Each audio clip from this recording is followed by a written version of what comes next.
voudrais vous parler d'une expérience que je fais depuis le début de l'année.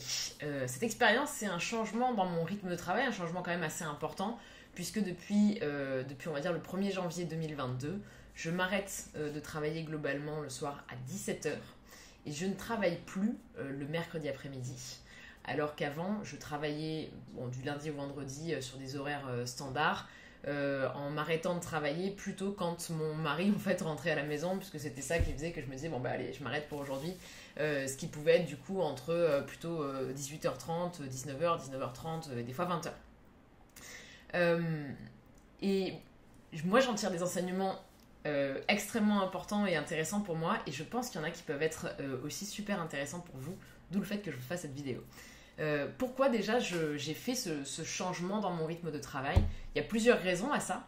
La première, c'est que j'ai de gros objectifs financiers pour mon entreprise en 2022 en termes de développement.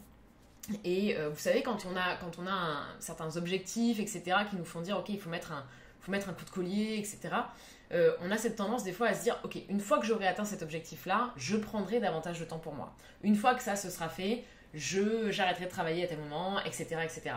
Le truc avec ça, c'est que bien souvent, c'est un peu un cercle, c'est un petit peu sans fin. C'est-à-dire qu'une fois qu'on a atteint l'objectif, on se dit oui, mais il y a ci ou il y a ça, etc. Et on ne change pas forcément notre rythme de travail. Ça, c'est un des premiers points. L'autre point aussi, et je sais que pour moi, c'est quelque chose qui se joue, et il y en a peut-être parmi vous qui sont pareils là-dessus, c'est que des fois, vous savez, on a des objectifs qu'on cherche à atteindre, et notre consciemment, on a envie d'atteindre ces objectifs-là, mais si on associe cet objectif à au final beaucoup de douleur, et je vous prends l'exemple qui peut être vrai peut-être pour certains parmi vous, si vous voulez faire développer le chiffre d'affaires de votre entreprise, mais qu'en parallèle de ça, vous savez que développer le chiffre d'affaires égale servir plus de clients, et que vous êtes déjà pris à la gorge par les clients que vous avez à servir à l'heure actuelle, et que vous vous dites il y a plus de clients, comment je pourrais les traiter, et comment je pourrais avoir le temps, comment je vais survivre moi en ayant plus de clients quelque part. Consciemment, vous allez peut-être chercher à atteindre un objectif, mais inconsciemment, vous savez, j'exagère peut-être un petit peu dans la façon dont je l'ai présenté, mais pas sur la réalité de la chose. Inconsciemment, votre inconscient, il va être en train de freiner des cas de fer et de dire non, surtout pas, par pitié, n'atteignons pas cet objectif, parce qu'il sait que le rythme de vie, la qualité de vie, par exemple, que vous allez avoir si vous l'atteignez, sera désastreuse. Et donc moi je sais que c'est quelque chose qui peut m'arriver ça. Et si je me dis atteindre mon objectif financier, ça risque de me faire baisser dans la qualité de vie que j'ai aujourd'hui, je sais que c'est quelque chose qui fera que je n'y arriverai pas, tout simplement parce que pour moi la qualité de vie a plus d'importance que des objectifs financiers. Et donc une des raisons qui a fait que je me suis posé ce rythme de travail là, c'était le rythme de travail que j'avais envie d'avoir.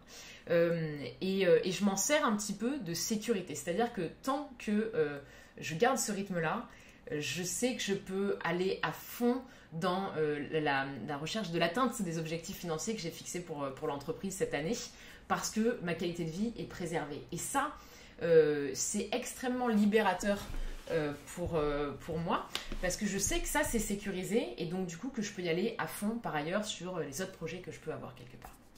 Donc c'est la première raison qui m'a poussée à faire ça. La deuxième, c'est si vous avez vu la vidéo dans laquelle j'ai fait un petit peu un bilan de l'année 2021, vous savez qu'avec tous les projets qu'on a eus avec mon mari, on s'est mariés justement, on a eu des projets d'investissement, on a fait rénover 4 appartements, il y a eu mon entreprise qui continue à tourner en parallèle, on a eu une année plus chargée que ce qu'on a d'habitude, et je voulais pouvoir rééquilibrer aussi les choses par rapport à ça et revenir à un rythme plus posé. Et troisième raison, c'est qu'en plus de ça, j'ai d'autres objectifs cette année, notamment d'apprendre le piano et de lire davantage par exemple, et ça me permet en fait, le fait de m'arrêter plus tôt dans ma journée de travail me permet du coup d'enchaîner. En général 17h, je m'arrête de travailler, j'ai le piano qui est juste à côté, juste là, hop, je me fais ma session de piano. D'ailleurs il y en a peut-être qui m'ont vu, c'est laborieux, hein. Vous m'avez peut-être vu sur Instagram, si vous me suivez sur Instagram, c'est @LauraMabille tout simplement, vous pourrez voir mes avancées en la matière. Et donc du coup ça me permet d'avoir ce créneau d'office pour apprendre à jouer du piano et pour lire davantage. C'était l'autre raison qui m'a poussée à faire ça.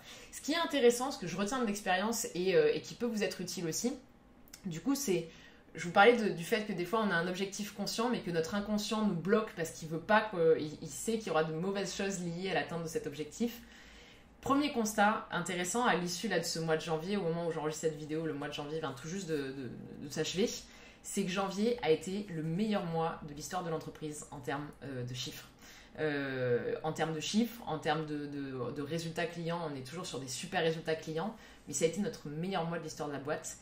Et alors il y a d'autres facteurs qui jouent en dehors de ça, il y a d'autres choses qu'on a mis en place et qui ont permis ça, mais je sais que je me sois quelque part avec cette approche-là complètement libérée et rassurée sur la qualité de vie que je pouvais avoir. Ça a joué énormément dans le fait qu'on ait le mois de janvier qu'on a eu.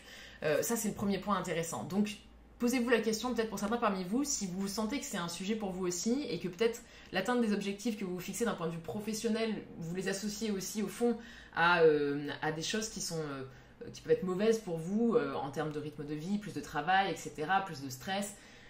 C'est quelque chose qui peut être super intéressant pour vous de creuser et peut-être d'avoir une approche similaire. L'autre point intéressant à remarquer, c'est que j'ai tendance à culpabiliser. J'ai tendance à culpabiliser du coup des fois de m'arrêter de travailler à une certaine heure, de ne pas travailler. Notamment, ce qui me challenge le plus, c'est le mercredi après-midi, de ne pas travailler le mercredi après-midi. À la limite de m'arrêter à 17h, c'est ok. Par exemple, la première fois que j'ai fait ça, je ne l'ai pas raconté à mon mari quand il est rentré à la maison le soir, parce que je savais qu'il allait me dire, mais t'as pas travaillé cet après-midi, comment ça, machin, parce qu'il n'a pas tout à fait la même approche que moi sur le sujet. Et donc, c'est super intéressant de voir ça. Ça m'étonne pas du tout. Je pense que pour beaucoup, je le vois en fait dans les clients qu'on accompagne, c'est un sujet qui revient régulièrement, c'est qu'on les aide, ils libèrent du temps vraiment, mais il y a toujours cette pointe de culpabilité qui arrive derrière. Et à se dire je travaille pas quoi, je prends pas de temps pour travailler, je prends du temps pour moi, qu'est-ce qui se passe, mon Dieu. Et c'est super intéressant. Et moi, mon approche par rapport à ça, c'est tout simplement de me dire c'est ok, on va dire c'est dans le processus naturel des choses, je prends davantage de temps pour moi. On est dans une société, on va dire, qui a tendance, vous m'avez peut-être entendu parler dans des formations en ligne gratuites que j'ai pu donner ou dans d'autres contenus, on est dans une société qui a tendance à nous baigner dans le hard work. Travaille dur, compte pas tes heures et tu vas réussir. Sauf qu'il y a plein de mauvaises choses liées à ça. Et le fait du coup de sortir par rapport à un petit peu de ce cadre-là, oui, ça nous fait culpabiliser. Pour autant, je sais qu'on culpabilise au début. Plus on persévère, plus on continue à le faire, plus ça devient la norme et plus moins on culpabilise derrière, plus ça devient normal. Et donc, c'est un passage, on va dire, un petit peu obligé pour moi d'avoir cette phase-là de culpabilité, et c'est ok, je l'accepte, en tout cas je fais en sorte d'essayer au maximum de l'accepter, et je continue surtout à avancer, surtout que je sais qu'il ne faut pas que je m'arrête là, quoi, et que je revienne au rythme de travail précédent. Troisième point intéressant, c'est intéressant pour m'aider justement par rapport à ça, et notamment le mercredi après, à pas le faire sauter et à pas travailler. Ce qui m'a aidé, c'est de programmer des choses, et en plus on est mercredi matin quand j'enregistre cette vidéo, et donc cet après-midi je travaille pas, et donc c'est de programmer des choses à l'avance. Par exemple là j'ai rendez-vous pour un massage cet après-midi, j'ai rendez-vous chez un kiné qui va me manipuler. Bref, je me programme des choses qui vont faire en sorte que je suis obligée de ne pas travailler quoi derrière, et que ça c'est un incontournable. Vous pouvez programmer ce que vous voulez, mais si vous voulez tester ça pour vous aussi, je vous conseille au début, surtout pour vous aider, des fois de vous poser des choses qui vont faire que vous n'allez pas pouvoir travailler alors que vous n'avez pas prévu de travailler. Et dernier point à noter peut-être, c'est qu'en parallèle de ça, aujourd'hui, à l'heure actuelle, ma charge de travail n'a pas changé. Donc ça m'incite en fait à être bien plus efficace encore pendant mes temps de travail, et ça m'incite à vous savez, c'est le principe du 80-20, à penser encore plus 20-80, vous savez, la loi de Pareto, les 20% d'actions qui génèrent 80% des résultats.